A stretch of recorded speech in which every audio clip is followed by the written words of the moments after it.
Hello, this is the Talking Michigan Transportation Podcast. I'm Jeff Cranston, Director of Communications at the Michigan Department of Transportation. This week, we're focusing again on the disturbing trend that began with the first pandemic lockdowns in spring of 2020 and continued into 2021. Fewer vehicles on the road, more people dying in crashes. We've talked about this before, and some news outlets have touched on the topic, but we have only theories about the reasons. We don't know the whys. We'd also heard anecdotally from our colleagues with the Michigan State Police that seatbelt use tapered off during the pandemic, and now we have statistics for 2020 that underscore that. So our conversation begins this week with Dr. Peter Savolainen, who is a Michigan State University Foundation Professor of Civil and Environmental Engineering. And later, we'll be talking with Jonathan Adkins of the Governor's Highway Safety Association in Washington, D.C., and he'll offer a national perspective. So once again, as promised, I'm with Dr. Peter Savolainen from Michigan State University. He is the Foundation Professor of Civil and Environmental Engineering, and his research examines the fundamental nature of road user behavior and how traffic safety and operations are influenced by behavior in consideration of roadway and traffic characteristics. So I think his perspective is especially important as we try to find out what's been going on really since the pandemic first took hold in the spring of 2020. And we saw a big reduction in vehicles on the road early on, and yet we saw a spike in crash deaths. We talked about this before. Do you have any particular theories on this? Yeah, thanks, Jeff. And so I guess from a big picture perspective, when we examine how frequently traffic crashes occur, generally speaking, the number of crashes is a function of how much people are driving. And so I think at the onset of the pandemic, we had speculated that crashes and injuries and fatalities resulting from those crashes would decline. Now, we did tend to see some declines in overall crashes, which were somewhat in line with the reduction in travel, but we actually saw increases in the most severe, particularly fatal crashes. And so that was really interesting. And I think part of that, there's a few different factors that are potentially at play here. One of those that has been widely speculated on, and there's research now that's starting to catch up to try to support that, is that speeds are higher due to the fact that there are fewer vehicles on the road. And so when crashes do occur, the results tend to be more severe, just given the underlying physics that are involved. And so I think that's generally supported when we look at the available data. Now, interestingly, we're currently doing an evaluation of changes in travel speeds that have occurred since the speed limit increases went into effect back in 2017.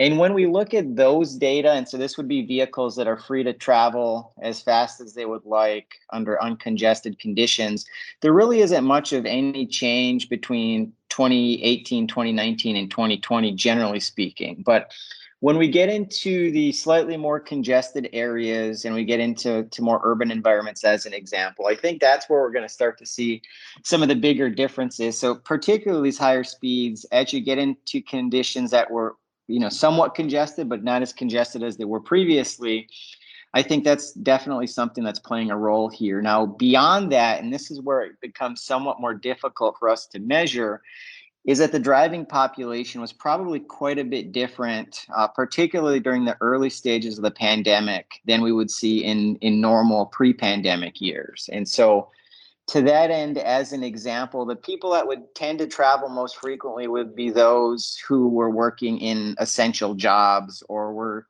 conducting trips to establishments for some of those essential purposes, like grocery stores, medical trips, things of that nature.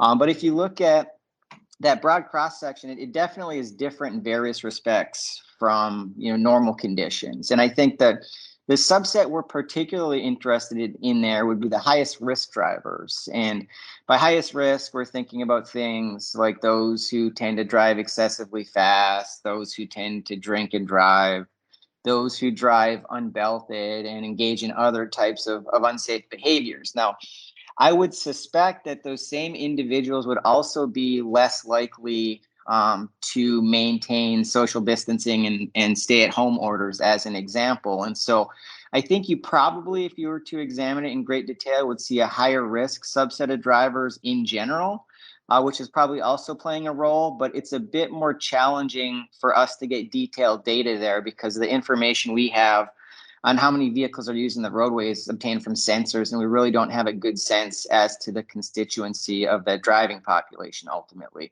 But you But do I have think that's feel, right, for that age and gender, I guess, demographic for the high risk drivers that you're talking about. I mean, even pre-pandemic, right?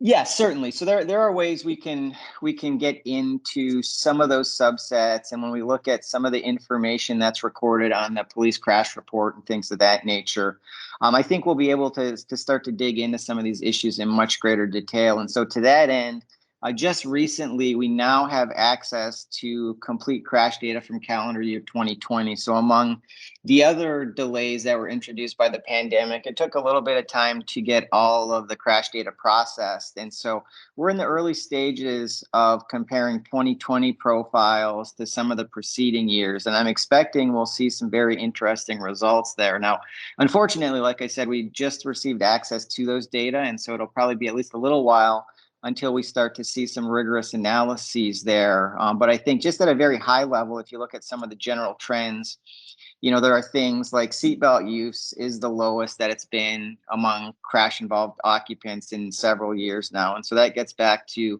my preceding point about just, the nature of the people who were driving more or less frequently during the pandemic. And so there's been other research that's shown, somewhat disproportionate impacts in terms of crashes, injuries, and fatalities among certain subsets of the driving population. And so in urban areas, particularly areas that have lower income and other socioeconomic differences, that's been an area where there have been some upward trends that are more pronounced than otherwise. And if you look just generally in terms of how the nature of travel changed over the course of the pandemic, looking at urban versus rural, looking at other nuances, things. I'll try not to get political, but if we look at states that have different forms of, stay-at-home orders and travel restrictions,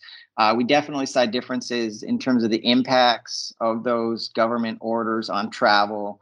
And then from that, I suspect we'll also see some differences in terms of the crash trends across those states. And I would be curious to see what lessons we learn from that, because certainly over time, I think regardless of where we look geographically, people just, there was so much that people could take generally, and then we started reverting back to our travel behavior. And that was true even, 3 to 6 months into the pandemic. And so I think as we look at trends over the course of the pandemic, I think we'll see much different trends, say over the first 3 months to the next 3 months, or, running that all the way through present day. Sorry, I cut you off there, Jeff. No, that's fine. That will be interesting when we can see it, sliced up that way. But I think since you touched on seatbelts, that's one of the things I wanted to talk about. And we were off, I think, 7 or 8% in terms of the fatal crashes where people were wearing seatbelts between the previous year and 2020.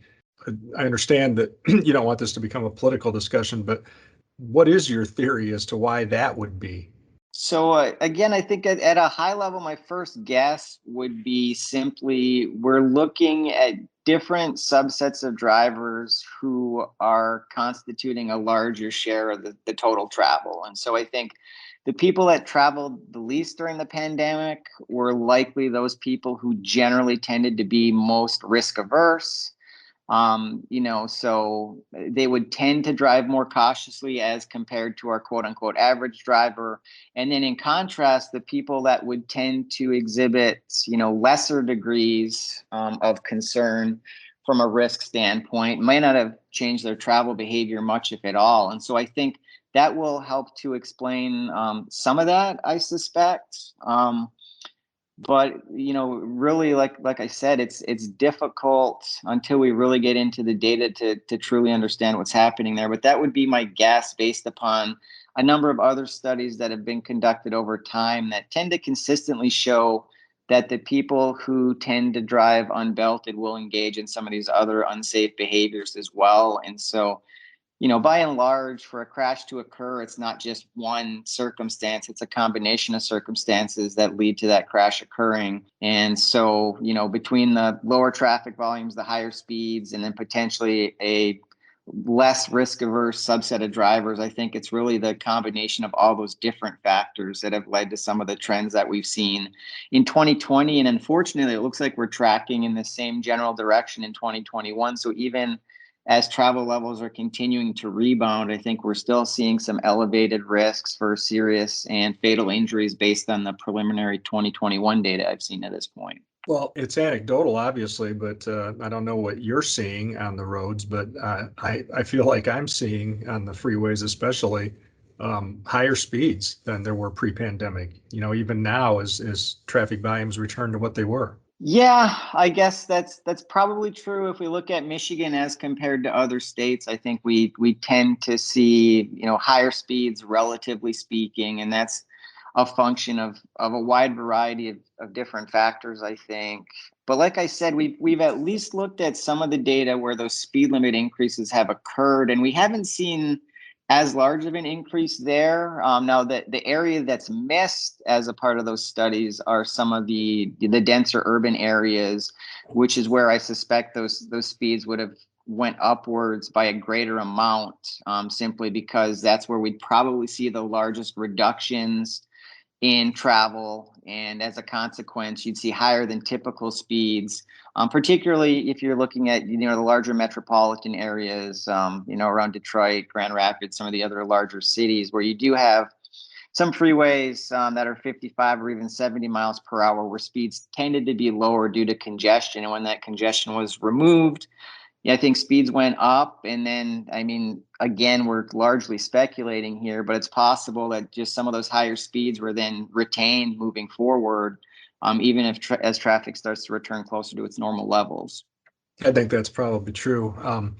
You probably saw yesterday also that the Washington Post had a story about a study showing that Black residents were more likely to die in crashes during that period. And I think that fits with the other things that you've said about the urban areas and the people who probably needed to be on the road during the pandemic. But should this be an all hands on deck warning to all the various traffic safety advocacy agencies that are out there about education and what they should be doing to talk about, speeds and seatbelts and all these things? It just seems like this is crying out for some attention. Yeah, and I think to that point, Jeff, there has been, a huge amount of discussion nationally in terms of trying to understand the nature of these increases. And again, everybody keeps talking about speed, and I think that certainly plays a part in it. But in addition to that, I think some of the other high risk behaviors, to my preceding point, like we've done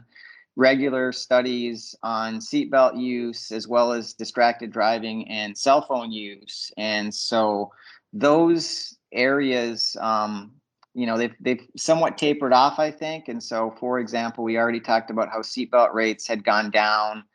Cell phone use rates have remained relatively stable, and we might have even seen some increases in some areas there as well. So I think a lot of it, people are driving or behaving as they would normally, but they're, I guess, have been somewhat less risk averse, I guess, to that same point. And so as we talk about some of those communities that have been particularly affected, again, I think some of that is due to just differences in terms of who has had to travel as a consequence. So some of those groups that were cited, and I know the study that you're referring to specifically has shown that there's some African American populations that have seen a disproportionate share of the increase in fatalities.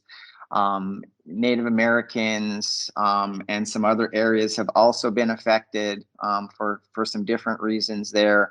And again, a lot of that, I think, just relates to the reasons why people travel. And then there's a whole lot of information that's kind of correlated, with some of those regional factors and the socioeconomic conditions. So it's tough to say that it's any one thing specifically. And now, as we look at solutions, I know nationally there's been a lot of talk about these same issues, but it's really been, we've been talking about these same issues for years now. It's speeds, it's alcohol use, it's distracted driving. And all of these are just underlying problems with driver behavior that have been increasingly difficult to try to address. And I think, that's true in the US and then also nationally and internationally as well. There's certain groups of drivers that have just been hard to reach, and the safety message hasn't really resonated with those communities per se. And so I think that's one of the really big challenges, because there's some things we can do from an engineering perspective in trying to make the roadway environment safer, trying to minimize the potential for crashes. But ultimately, nearly all of these crashes are occurring for one reason or another due to some type of error on the part of the drivers. And so those errors, become more problematic at higher speed and when drivers are distracted. And so if you've got an idea for that golden bullet or that silver bullet that will help to address these issues, I'd very much appreciate that. But it's really this small subset of drivers, I think, that are disproportionately represented, particularly in the fatal crashes, that we've really been trying to hit with some of these behaviorally focused campaigns, enforcement campaigns, et cetera, over the past, decades now at this point. Well, it's not a silver bullet, but I think a very good start is framing these as crashes, which you obviously are, and putting the focus on driver behavior and drivers making mistakes, because that's clearly what this is all about. They're not accidents. They're not things that just happen.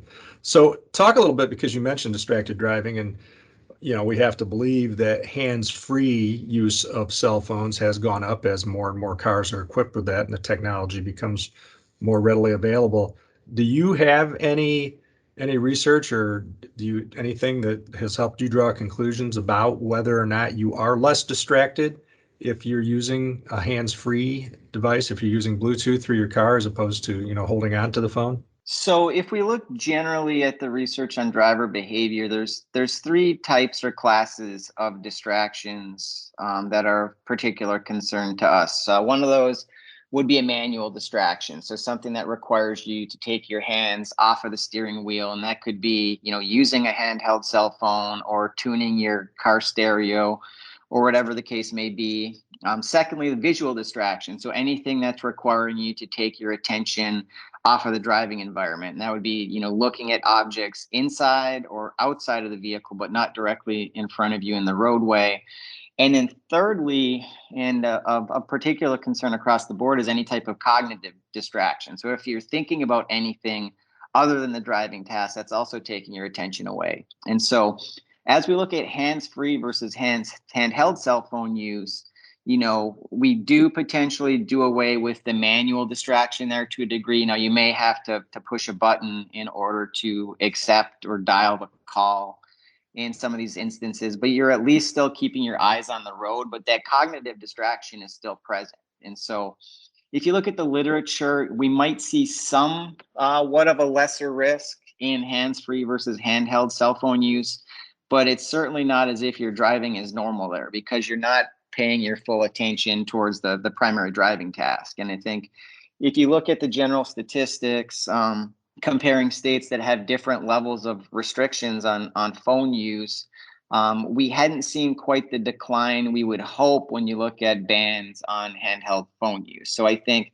hands-free is probably better, but it's certainly, it's not equivalent to not being distracted by the cell phone. And more broadly than that, we've got some ongoing research that's looked at other types of distractions, and just simple things like talking to a passenger in your vehicle are things that we do regularly, similar in many respects to talking on the cell phone. That also takes attention away from the driving task. And we have seen increases in crash risk under those more subtle types of distractions as well. And so I think that's, we keep talking about how self-driving vehicles are going to solve a lot of these problems potentially, but in the near term, this is a problem we'll continue to have to address, is how to help to minimize the frequency with which drivers engage in these types of distractions. And again, that's been a real challenge, because when we look at crash and near crash events, we see, upwards of 60% of those drivers are involved in some type of distraction, not necessarily phone use, but there's something, not just the driving task. And I mean, that's natural, because if we think about the driving task, it can be somewhat monotonous, and it's unreasonable to expect that it would have our entire focus 100% of the time that we're driving. But I think as we look at the challenges that are present in some of these different environments, there are circumstances where those distractions are going to be more severe from a safety standpoint. And that gets back to where we had started this discussion when we talk about higher speeds and some of these other differences that have emerged over the course of the pandemic as well. So, Yeah, well, you hit on a key point there, and I think that eventually all the people that are frightened now of the automated technology, the incremental gains that we've already made with, auto braking and lane assist and all those things. One at a time, I think people are accepting of those, but then when you say we're going to put all that together and your car is going to be fully automated, then they think, oh no, I'm not ready for that. So I think it's going to happen, and people aren't going to realize how it kind of crept up on them, but it is a good thing. And sorry, but the computer is a better driver than you are. That's just a fact. yeah, that's certainly true, and we've got some ongoing work actually that's evaluating some of those technologies, like automatic emergency braking, and adaptive cruise control is one that I love personally. It's just amazing how Yeah, much me that too. technology has advanced over the past few years. And so, a lot of this, it's gradual integration into the vehicle fleet, and we're talking decades, not just years here, to get to a real saturation point there. But really interested to see what happens in the near term, because I think if we're to think of a silver bullet, I think everyone thinks that self-driving vehicles may be it, but there are, a myriad of political, social, privacy-related challenges that we need to overcome. But even some of these lower-level driver assistance features, I think, could potentially have some really big impacts in trying to address some of the issues we're talking about here today. Well, the bottom line is, and I know this is said a lot, almost to the point that it's become cliche, but if we accept 35 to 40,000 deaths on our roads every year, and if we had that many deaths, 100, 200 at a time in air traffic crashes, that would not be acceptable. We have to try to square that, I think. Yeah, and I guess that kind of continuing on the discussion of self-driving vehicles, you see one fatality in driving a self-driving vehicle, and that's in the news for days, if not weeks. But we have hundreds that are losing their lives on a daily or weekly basis here. And And almost it's every time there was a crash involving a self-driving vehicle, it turned out that it was the driven vehicle that was the cause of the crash. Yeah, that's true. If you look at the rates of crash involvement and crashes that are the fault of the self-driving vehicle, those rates are much, much, much lower.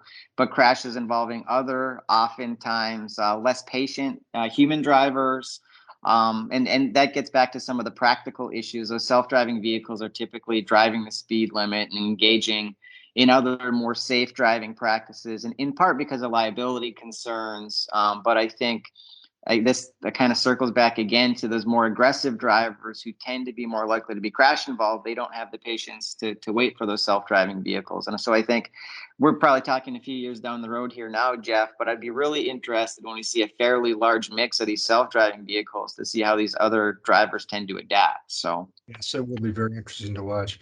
Well, thank you again, Peter, for taking the time to do this, and I'm sure we'll be talking about it again in the future because it's a really important topic. all right, thank you very much, Jeff. Okay, we're back, and as promised, we have Jonathan Adkins, who is the executive director of the Governor's Highway Safety Association based in Washington. Jonathan, first of all, thanks for being a repeat guest on the podcast. I appreciate it. Repeat offender, thank you. Repeat offender, that's right. So I talked earlier with Peter Savolainen, who is a prof, civil engineering at Michigan State University and studies driver behavior and traffic safety, and he's one of our state's foremost experts.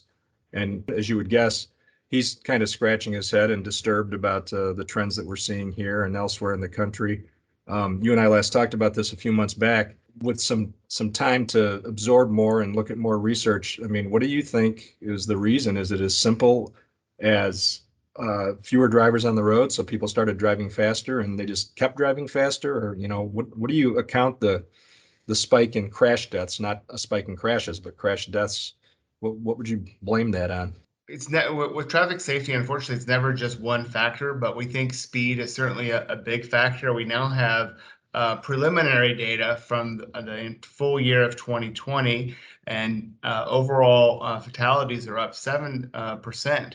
And that's not rate, Jeff. That's actual deaths. So think about that. We had so many few people on the roads. Many of us were privileged and able to work from home and stay home for much of 2020. Yet overall traffic deaths are up, and they're up significantly. Speeding related deaths are up, according to the federal government, about 11%. We think that's probably an underestimate. When officers investigate crashes, they don't necessarily always attribute them to speed. They may be attributed to other things. So if the federal government data says it's up 11%, that's speeding related crashes, it's probably up a lot more than that. And unfortunately, we're hearing from governors' highway safety offices that 2021 so far hasn't been any better. And so this isn't just a blip of a few months. This is, we're starting to talk about really a year and a half now of crashes spiking. So it's pretty concerning. So it kind of created a habit, is what it sounds like. People got used to driving fast when the roads were open, and even though the traffic is back and we're seeing congestion again, people are still driving fast. They got used to driving fast, and they also started to notice that, oh wow, I can go above the speed limit and I can get away with it. And guess what? People are unfortunately correct. Early on in the pandemic, law enforcement was understandably hesitant to make stops because of COVID concerns. You compound that with the national discussion we're having about the role of law enforcement and traffic safety and public safety, and we're seeing a lot less stops across the country. So the public is able to get away with speeding, and we're not talking about going 27 and a 25-mile-an-hour speed limit. We're talking about big interstate speeds, sometimes of 90, 100 miles an hour. We had one in Missouri that was 140 miles an hour. If you're in a crash and you're driving 90, 100 miles an hour, you're not going to survive. I don't care what kind of vehicle you have. When you think about the advocacy and what you do and what your organization does, beyond enforcement, which you only have so much control over, you can advocate for better enforcement, more targeted enforcement. Is it really about education? And I guess, how challenging is that? It's more than education. Engineering has to play a key role, particularly in urban and suburban areas. Our roads are built for speed. They're not built for safety. We have a lot more pedestrians out. We have a lot more bicyclists out. And so engineering is really at the top of the list of solutions. But I don't want to gloss over enforcement. Enforcement is one of the most effective things that we can do to address driver behavior. If we're drivers and we think we might get a ticket, that slows us down. And if we do get a ticket, you know what happens? We go on Facebook and Twitter and tell all of our friends and neighbors, man, I just got a ticket. Somebody says, where was it? Oh, okay, I'm going to slow down there. Thank you for the alert. Enforcement isn't about just gotcha and giving people tickets.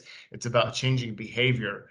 Click It or Ticket is really one of the most successful public health programs in our country's history. So these calls to move away from enforcement really concern the Governor's Highway Safety Association, because when we defund the police, we're really defunding traffic safety and making our roads less safe. So since you mentioned Click It or Ticket, the Michigan stats are in, and I'm guessing this is probably going to be mirrored in other states. It looks like seatbelt usage, at least according to what they tracked on fatal crashes and the number of people who were wearing seatbelts that were involved in fatal crashes, seatbelt use was down 7 to 8% in Michigan last year. I hope that's a blip, but we are hearing it in other states. Perhaps during the pandemic, people had other things on their mind. They thought they weren't going to be stopped and they weren't going to get a ticket. I'm hoping long term that seatbelt use will remain high. We've had about 90% of the country regularly buckling up, and that's been tremendously successful. And that's a seatbelt continues to be your best defense against a drunk driver or an aggressive driver. So I'm hopeful that we're going to see some better numbers coming out around seatbelt use in the near future. My theory on that, I think last year when we talked and I spoke with you and some troopers, is that part of that was just a reaction to all the various executive orders and people just being tired of being told what to do. And the same people that said, no way are you going to make me wear a mask, suddenly decided, no way are you going to make me wear a seatbelt. Dr. Savolainen at Michigan State theorized that it probably was kind of a self-selecting group, the people who still had to be on the road because they were essential workers and for other reasons, and because they were willing to go out and do things even when, we were told not to, would also have been the type of people who weren't wearing seatbelts. So it might not have been that more people weren't wearing them, but they were just the people on the roads. It sounds very logical, and it probably also applies to speeding. Risk takers were out and about. Some of us were not listening to the guidance. But I do see drivers, particularly during the height of the pandemic, that may have their mask on in their vehicle, but driving very quickly. And so we've got a lot of work to do here. You think how ironic and how bitterly ironic it is to have done all the right things to survive COVID, and then as soon as you get back to work or as soon as you start to go visit family, you get in a traffic crash and you get injured or worse, die.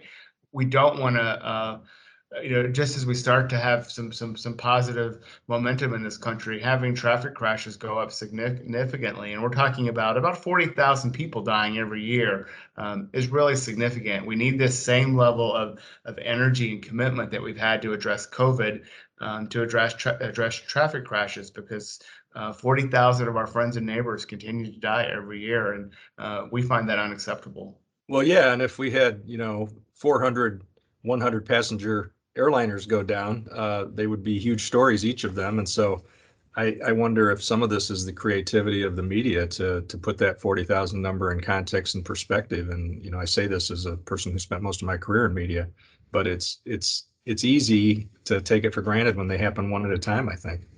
We need the media to help. It's challenging with the issue of speeding in particular because we all do it. We're all guilty of speeding, and the same with distracted driving. Media are some of the ones who are most guilty of that because they're always on deadline, they're always covering the story. But we need our media partners to draw attention to this, and we need victim advocates. Those are some of the most effective people we have to advocate for traffic safety. We really need a MAD for speeding. Because most of us don't see speeding as a safety issue. If you're out at a party and you tell somebody, now that we can be out at parties again, you tell somebody that you were driving drunk the other night, they're going to look at you like you're nuts. But if you say, oh, I got here quickly because I went 90 miles an hour, most people are not going to look at you funny. They just may roll their eyes. So what we need to do is really build a culture that doesn't support speeding and that sees speeding, and particularly excessive speeding, as a true safety issue. I think you're right. Most people probably aren't going to look at you funny unless you happen to hang out with a lot of traffic safety engineers. But you're absolutely right. Well, there's a party. Well, speaking of that, because you and I are both strict adherents to crash, not accident, do you feel like, are you a buzzkill sometimes at parties when you correct family and friends who say accident?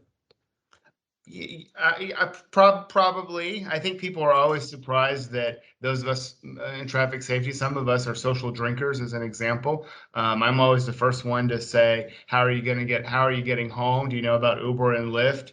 And so we can be a little bit of a buzzkill, but that's okay. If our friends and neighbors and family get home safely, I don't mind doing that. You don't find yourself off the invite list because of that? No, so far I haven't. Sometimes I also know where the sobriety checkpoints are, so people think I might be able to help them with that. And I tell them if they're worried about getting stopped, let's just get them home safely so they don't get that ticket. Good advice.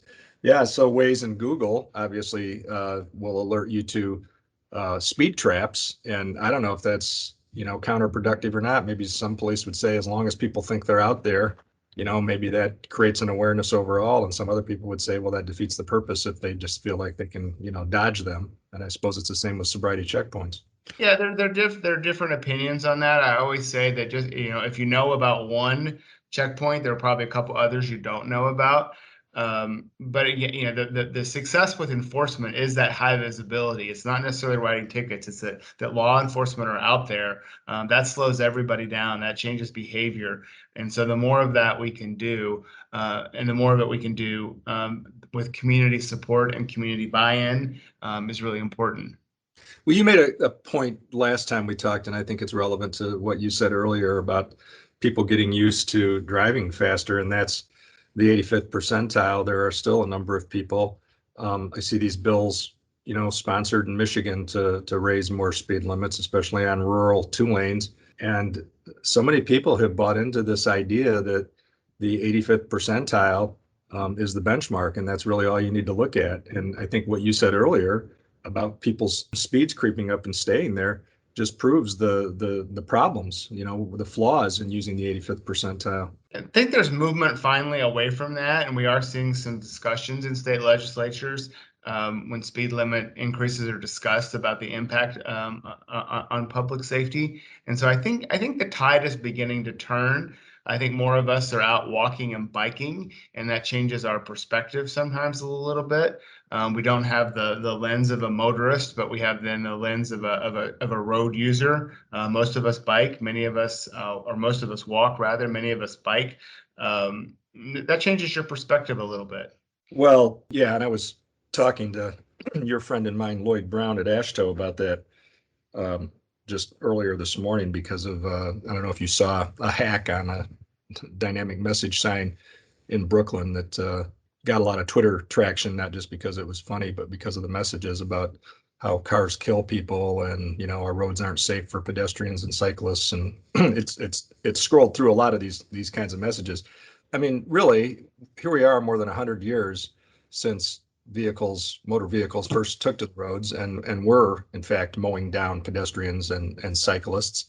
And we still haven't come far enough in terms of how we all get along, whether that's planning and engineering and design and awareness, I guess all those things. I mean, are you hopeful that with this administration and with Secretary Buttigieg that we're going to make real strides in that area?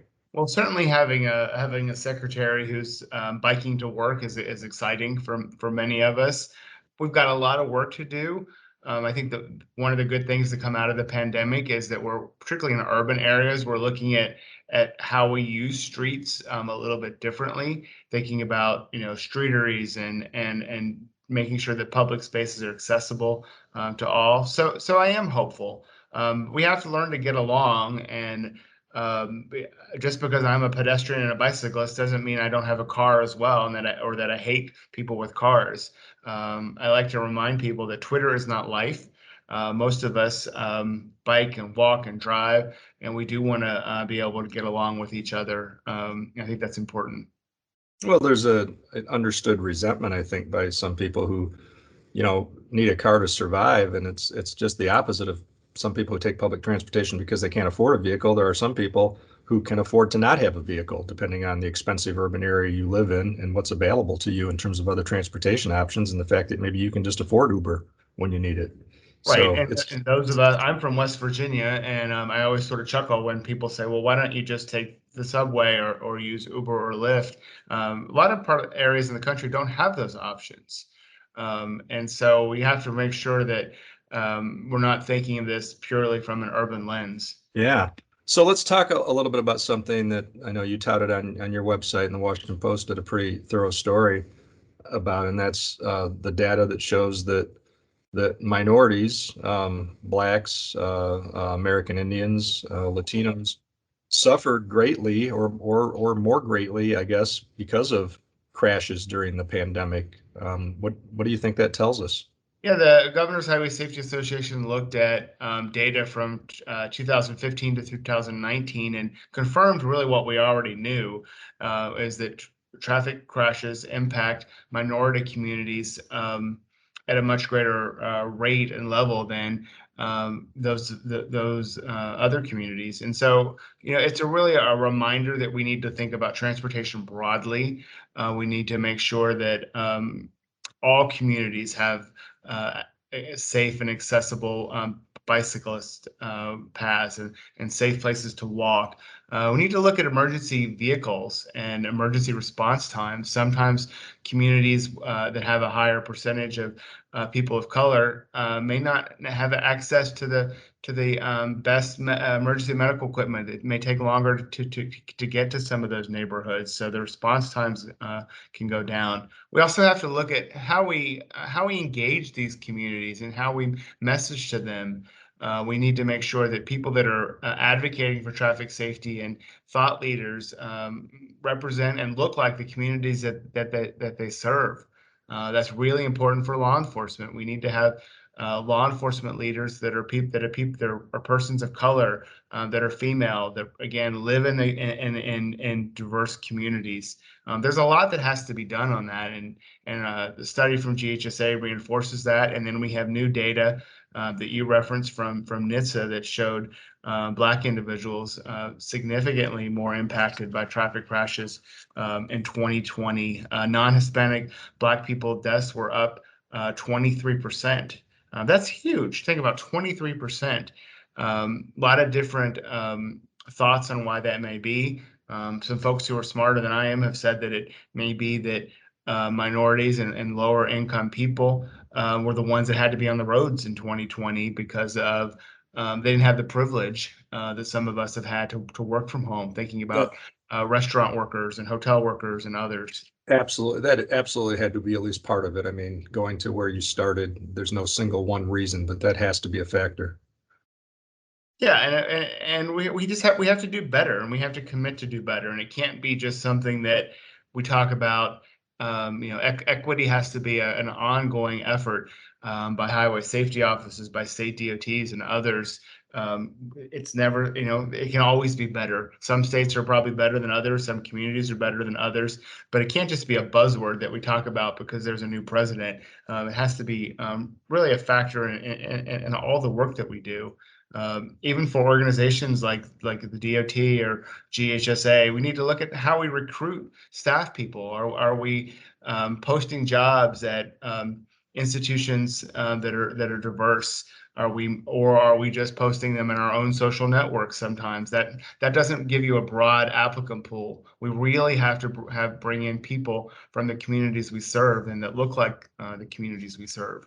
Well, amen. You said that well, and I think that you're right that we need the offices of highway safety planning and all the advocates for traffic safety to factor that in. But I also think that it has to just be part of all the broader equity discussions, and that this specific topic, what we're talking about, and the victims of crashes needs to be treated like other public health issues that disproportionately affect minorities. Absolutely. And thinking about law enforcement, a lot of the defunding efforts across the country are hurting minority communities more so than other communities. We've had leaders in the minority community in New York City and others make that point. So instead of defunding the police, maybe we need to refund the police, but do it differently this time. Have better training, have better education, make sure that we're reaching a lot of different communities, that we're recruiting law enforcement from a broad spectrum of the population. There are ways to do this. It's not impossible. Yeah, I think that, the way that I've heard it phrased that makes a lot of sense to look at it is adequately fund, but also rethink.